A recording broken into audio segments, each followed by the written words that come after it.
नमस्कार दर्शक बंधु, आज आम कथा 2016 मसीहार रिलीज होता एक अलग धरण ओडिया फिल्म हे प्रभु देखा दे विषय 11 नवेम्बर 2016 मुक्ति लाभ कर फिल्म निर्देशना देते गोपी आनंद।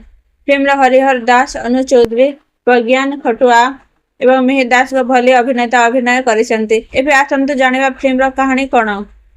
फिल्म कहानी रही तीन जन पकेट मार से जीवन एक मूल्यवान भगवान गणेश मूर्ति आसवा पर कहानी एक नुआ मोड़ नहीं था। एठार आरंभ हुए कमेडी, भूल बुझाबुझी और रोमांस एक मजादार यात्रा।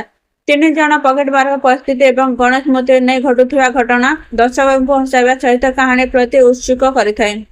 फिल्म सबुठ भल दिग हो कमेडी और थ्रिलर एकाठी कर चेष्टा। यह सहित अभिनेता मान कमेडी टाइमिंग और मिहिर दास अभिनय फिल्म को आहरी आकर्षणीय करें। संगीत फिल्म एक गुरुत्वपूर्ण अंश। सार्थक म्यूजिक लेबर अधीन फिल्म गीत गुड़िक उपलब्ध अच्छी एवं यार ऑडियो जुक बॉक्स दशक लोकप्रिय होते। प्रभु देखा दे क्या भल लगे जो ओडिया सिनेमा कमेडी सहित थ्रिल एवं अलग धरण कहानी देखा पसंद करती से फिल्म को निश्चित भाव थे देखिपारती। मो मत फिल्म मुख्य आकर्षण होर अजब किंतु मजादार कहानी कमेडी। तेज आपण मैंने प्रभु देखा दे फिल्म केमिति लगी कमेंट निश्चय जनातु।